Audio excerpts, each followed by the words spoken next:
Assalamualaikum. Hari ini dapur Ibu Mas nak mengajar macam mana nak buat wadeh.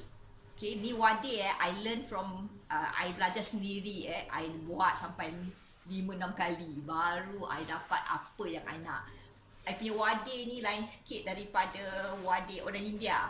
Sebab kalau the original orang India punya wadeh pada I keras sikit. So I improvise, I buat dia lembut. So ini bahan-bahan yang kita perlukan untuk buat wadeh. Okay, kita perlukan yeast. Alright, yeast ni you boleh beli lah dekat supermarket. You tengok je yeast, I punya yang beli yang yeast kering. Lepas tu pakai baking powder. And then kita pakai bicarbonate of soda. Ini dengan cream of tartar. What I notice combination of bicarbonate of soda dengan cream of tartar will make you punya wadeh jadi garing. Okay, you taruh yeast dengan baking powder untuk make you punya wadeh jadi lembut. Okay, lepas tu kita perlukan garam, kita perlukan tepung gandum dan tepung wadeh. Tepung wadeh ni you boleh pergi kedai India and cakap dengan dia tepung wadeh. Dorang tahu, dorang will kasih you tepung wadeh. Ni orang India dia buat wadeh, dia taruh tepung wadeh or sometimes they call it tepung dal lah. Okay, kadang-kadang diorang panggil ni tepung dal. Tapi kalau you tak familiar, kan dekat sini gram flour, besan fine, tapi cakap je tepung wadeh lah. Ini tepung wadeh boleh. Okay, then kita perlukan air. Nanti I bilang you sukatan air. Then for me, kalau you notice kedai India punya wadeh kosong. But as I said lah, I improvise ikut cara I. Sebab I taruh cili padi. Kalau dalam I nak buat ni sukatan, I suka cili padi pedas-pedas. So I letak cili padi 3 biji, I letak cili hijau 2 biji, you potong-potong lah. And then daun kari. Daun kari also up to you. Nanti I gunting-gunting daun kari, okay? And then usually bila I buat wadeh, I taruh bread improver to kasih my wadeh ni lembut. But I realise bread improver tu I tak berapa pasti mengenai kehalalan dia, whether dia halal ke tidak, sebab dia tak ada halal certified. So what my husband did kita cari lepas tu what we did kita cari substitute for bread improver and we find it Tangzhong. Tangzhong ni kita buat sendiri. Nanti another video I show you how to make Tangzhong. Macam mana nak buat Tangzhong, dia punya texture Tangzhong dia macam gini tau. Dia jadi macam apa panggil? Keras-keras macam gini. Very simple to buat Tangzhong. What you do, you pakai bread flour. Nanti another video I show. Okay, a separate video how to make, macam mana nak buat Tangzhong. Tapi I just tell you briefly, Tangzhong ni dia buat daripada bread flour. You nak kena ayak the bread flour bila you nak buat Tangzhong macam gini, you nak kena ayak bread flour. You pakai cawan, kalau I pakai cawan, dia cakap 1/3 of bread flour you ayak, lepas tu air 1 cawan. Okay, after that you just masak dekat atas api medium fire, itu you kacau sampai dia jadi macam gini lah. Dia jadi macam, how should I say, pekat macam gini. Nanti I tunjuk a separate video, okay, how to make Tangzhong. But ni I kasih you how to go about doing Tangzhong Okay, that is all the ingredient. Nanti bila I buat, I will tell you the sukatan. I sukat pakai cawan to make it easier. Okay, alright. Sekarang I tunjukkan macam mana nak buat wadeh pakai sukatan cawan. Easier lah untuk you all. So I pakai wadeh ni sukatan cawan 2 cawan. Tepung gandum tepung gandum you boleh beli any brand lah. Tak ada specific brand. Whatever brand you nak beli tepung gandum, up to you. As long as tepung gandum tak perlu ayak, tak perlu apalah. You nak pakai 2 cawan. So I letak dekat sini 2 cawan tepung gandum.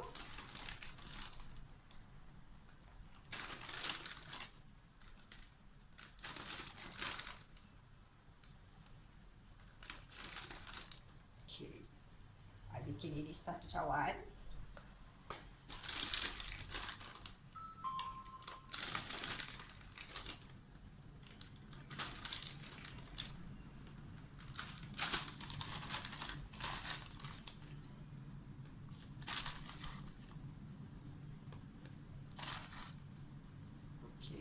cawan gandum.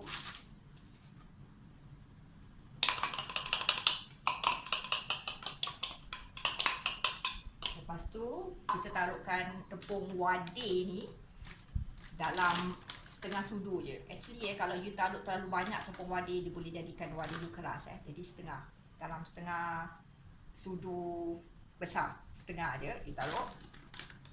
Alright. Lepas tu you nak kena taruh garam. Garam ni sudu teh dalam satu sudu teh. Okay. Lepas tu kita nak taruhkan baking powder. Ini as I mentioned before, baking powder kasih dia naik, kasih dia gebu. So dalam satu sudu teh baking powder. Alright. And then yeast also kita taruh dia satu sudu teh yeast. Okay. Lepas tu kita nak taruhkan cream of tartar. I letak setengah sudu teh. As I mentioned lah kan before, cream of tartar ni kasih dia garing. Okay. I taruh dalam setengah. Up to you lah. Kalau you tak suka you punya wadeh garing, then you boleh, you tak payah taruh lah. Because tapi I suka I punya wadeh garing kat luar. Dia crispy on the outside, luar garing, dalam lembut. Lepas tu you taruh bicarbonate of soda. This combination of ni dua, cream of tartar dengan bicarbonate of soda, kasih dia garing. Okay. Lepas tu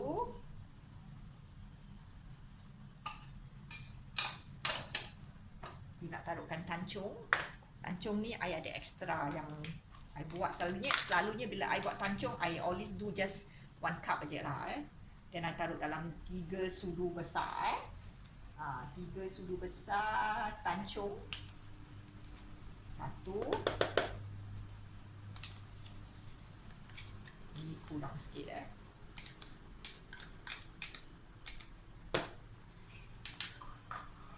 Tadi I punya short sikit. Tancung ni tak ada apa-apa lah, dia kasih you punya wadeh lembut. Okay. Actually tancung ni you bukan untuk buat wadeh je. You nak buat jemput-jemput pisang, you nak buat jeneket, you nak buat cucut, any cucut. Nanti dia kasih you punya cucur ke, you boleh jemput-jemput pisang ke, jemput apa pun jemput lah. Jemput ikan bilis, dia kasih lembut. Okay. Then kita nak letakkan cili. I letak semua. Okay. And what I normally do untuk daun kari ni, I gunting.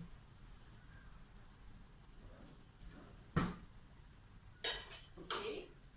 Daun kari ni what I will do, I akan gunting-gunting dia, kasih dia kecil-kecil. Sebab nanti besar-besar pula satu daun kan. Jadi I akan gunting dia, kasih dia halus-halus. Jadi bila you makan dia evenly spread lah, ada daun kari. Tak adalah you tergigit daun kari satu-satu, you tergigit. Kan bila you dah potong gini, you tak rasa sangat. Tapi you punya wadeh nanti jadi wangi lah. Ada daun kari. Okay, by the way tadi kalau dekat negeri you misalnya tak ada tepung wadeh, kan I tak tahulah, because I tinggal kat Singapore, I tak ada masalah beli tepung wadeh lah. Tapi kalau you tinggal di negeri yang misalnya tak ada tepung wadeh yang tadi I pakai ni, tepung wadeh tak ada, you boleh pakai jintan halus yang you dah kisar. You taruh lah jintan halus tu dalam satu sudu teh gitu. Boleh substitute lah kalau tak ada tepung wadeh. Tapi kalau you ada tepung wadeh, you taruh tepung wadeh lah. Kalau tak ada tu, I cuma bilang you nak find a substitute lah. Taruh lain lah, okay. Okay, ni daun kari, let me potong-potong. You gunting-gunting dia, kasih dia halus-halus. Okay. Bila nak habis ni, I gunting. Lepas tu, I nak pakai tangan sikit sebab tadi my tancung tu, I nak kasih dia sebati dengan I punya tepung. Okay. Now, I set aside this one. I dah gunting kan. So, yang tadi kan ni ada tancung kan. kan dia macam berkupal-kupal gitu kan. So I need to kasih dia apa kata orang mix well dengan tepung. Jadi bila I taruh air, dia tak akan bergumpal-gumpal satu side tau. Jadi I pakai tangan, I nak kasih dia mix well dengan tepung gandum ni Jadi dia cantik. So sebelum I taruh air, okay, so I nak kena kasih dia sebati okay. Nanti sekejap tengok ni kan bila bergumpal gitu kan. So I nak kena kasih dia mix well dengan tepung. Okay, lepas tu dia dah mix well, baru I taruh air. Air sukatan is 1 cawan. Okay, 1 1/3, 1 cawan 1 suku. Nanti I tunjukkan Okay, ni mana yang ada ni, I boleh rasa yang ada tu dia belum mix well dengan tepung. I'll pastikanlah dia mix well dengan tepung. Okay, alhamdulillah dia dah mix well. Okay, sekarang kita masukkan air. Normally bila I masukkan air, I pakai SUDU je lah. Okay. Okay. Dan masukkan air, I taruh air. Ni 1 cawan, as I mentioned lah, I taruh normally air 1 cawan and 1/3. Sekejap ambil air.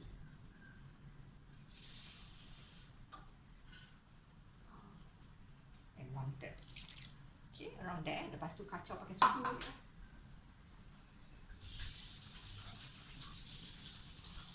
You kacau. Okay, kacau biar dia sebati air. Alright, you kacau. Nanti you nak biarkan dia, you nak dia set aside tau. You nak letak dia ke tepi, rest it tau. You nak kena rehatkan dia sampai dia naik tau. Nanti I tunjukkan you. So I normally letak kat mana-mana lah. You boleh cover dengan tuala ke. Tapi apa I buat selalu, I letak kat dalam oven ke, dalam microwave. I letak tempat yang gelap lah, supaya dia cepat naik. Kenapa you nak kena rest dia, nak letak tepi? Sebab ada yeast dengan apa tu, baking powder. You nak biarkan yeast dengan baking powder ni take into effect tau. Anything kalau you buat kuih yang ada yeast dengan baking powder, you nak kena rehatkan dia. Nak letakkan dia dalam rehatkan dia, biar dia punya tepung tu naik. Itu cara kalau apa-apa you buat. Kalau ada yeast, ada baking powder, you nak kena rehatkan dia. Nanti you tengok ini dia punya tepung kan. Nanti bila I dah rehatkan dia dalam 1 jam, 2 jam you akan lihat dia naik. Dia berbeza daripada sekarang. Sekarang kan you nampak dia macam flat aja kan, tak ada apa-apa kan. Nanti bila I dah masukkan dia, I dah rehatkan dia, dah rest untuk 1 jam ke gitu. You tengoklah 1 jam ke 2 jam ke. Lagi lama you rest, better lah. Tapi jangan lama sangat Nanti you lama lah, dia punya yeast also will apa kata bantut balik pula. Okay, dah nampak dia dah, I dah mix well lah Okay, I tengok dah mix well tu. You pastikan tepung you semua dah ni belum lagi. Yang you dah mix dia properly. Tak ada tepung-tepung yang kat bawah tu, tak ada tepung. Okay, alhamdulillah ni I dah mix. I tengok okay lah. Okay, alhamdulillah. So I nak letak dia tepi, nak biarkan dia naik. Okay. Okay, nanti as I said lah, I normally letak dia dekat dalam microwave ke, dalam oven ke, tempat yang gelap-gelap lah. Kalau tak nak letak dalam microwave, you letak je dekat luar pun boleh. You tutup dengan dia, dengan pinggan ke apa-apa benda. Then you put aside. Okay, dah siap. So, as I mentioned lah, usually I letak dia kat dalam microwave. I letak dia, okay, dalam 1 jam gitu, simpan dah. Okay, yang tadi kan kita dah simpan kita rest dia punya adunan. Now you see you compare dengan just now, you nampak kan adunan dia dah naik. You will see dia ada macam bubble. Nampak tak? Ada bubble. You nampak dia punya size dia naik kan. Kalau you perasan daripada tadi ni I dah cap for about 2 hours. You nampak dia punya adunan naik. Bermakna ni dah ready, kita dah boleh start goreng. Then of course Wadeh ada udang. You nampak ni udang. Kan udang I prefer to potong dia punya janggut. I prefer to cut dia punya depan lah. Then dengan kepala-kepala jangan kopek kulit because Wadeh you need to have the kulit and the kepala. Alright. Normally I ada air kat tepi sini because nanti bila you goreng tangan you akan melekat-lekat. Bila you nak buat Wadeh ni dia ada teknik tangan you, dia punya tapak tangan must be wet. Baru you boleh letak. Nanti tengokkan you and the fire you tengok the fire need to be high flame Fire you punya api nak kena kuat. Sebab dia kira macam roti punya version tau Jadi kalau api you tak kuat, tak panas, nanti dia serap minyak. You punya Wadeh jadi oily, terlalu berminyak Kita tak nak Wadeh berminyak. Okay, now I start buat Okay, I wet, I basahkan tangan. You kena basahkan tangan. Kalau tidak tepung dia akan melekat kat tangan you So I ambil Bismillahirrahmanirrahim around this. Okay, you tengok dia melekat kan. You kena try tau You kalau jarang buat you akan dapati susah. Dia letak udang. Then I terbalikkan like that. Okay, terbalikkan. Then I buat lubang macam gitu. Then I masukkan dalam kuali. Alright, that's dia punya teknik Okay, I buat lagi satu. Then normally what I will do, you nampak tak dia tengah nak bubbling, nanti dia naik. So I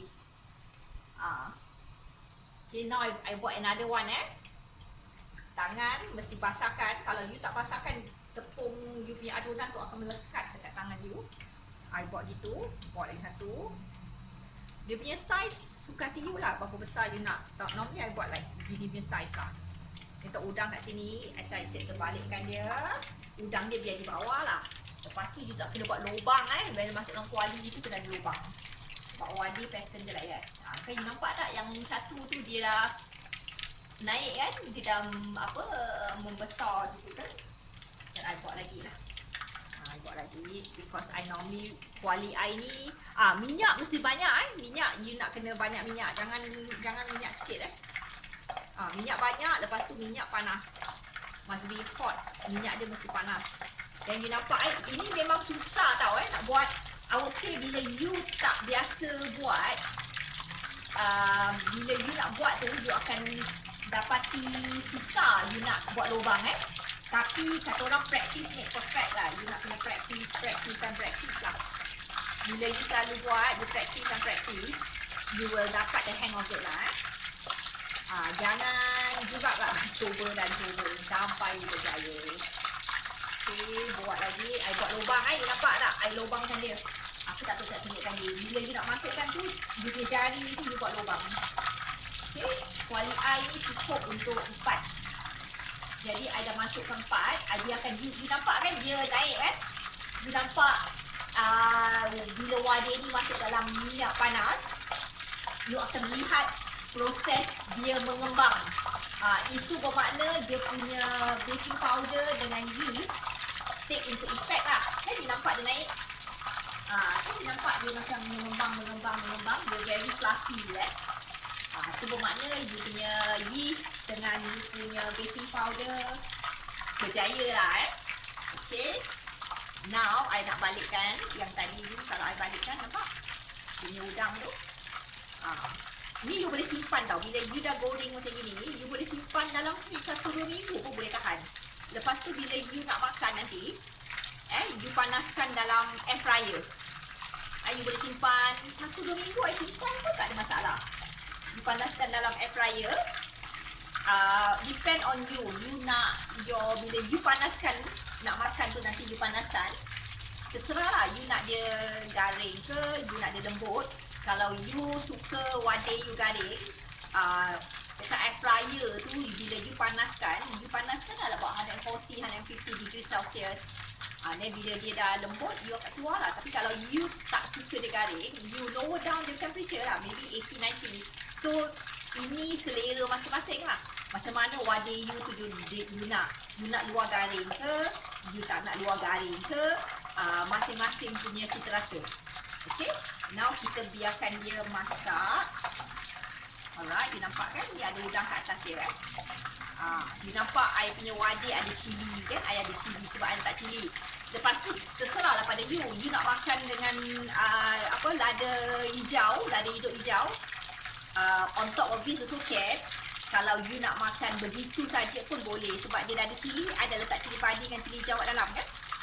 Tapi kalau you nak extra pedas, you boleh makan lah dengan as usual, you makan dengan lada hidup tu. Lada hidup tu you gigit dengan wadah. Your choice lah suka hati you mana you nak. Okay. Usually, I tak goreng garing-garing sangat. Sebab bila I buat wadah, I simpan. Okay. I simpan untuk makan kemudian hari. So, pada I, gini punya dah okey lah. Sebab kan nanti I nak panaskan lagi dekat air fryer. So, kan dia dah naik, dia dah mengembang. Kan dia dah gebu kan. Alright, you just balikkan. I nak angkat dah ready. I dah boleh angkat lah. Okay. Macam ni, I dah boleh angkat. Kan you nampak dia punya belakang ada cili dia. Nampak kan? Ini I dah boleh angkat lah. Nanti nak makan nanti, I panaskan balik dalam air fryer lah. You nak makan direct pun boleh. Sebab I ni kan bulan puasa. I buat nanti untuk buka puasa. Then I simpan because my family suka makan wadah. Jadi I simpan. Okay, dah siap wadah. Dalam 2 cawan ni I buat tadi, boleh dapat dalam 10-11 keping lah. Kalau I buat ini punya size. Yang 2 cawan tu, I boleh dapat around 10 hingga 12. 10 ke 11, depend lah. How besar kecil you buat. Kecil you buat, lebih you dapat. I buat ini size dalam 11-12 keping. Okay, dah habis. Nanti I nak goreng the rest. Selamat mencuba. Thank you.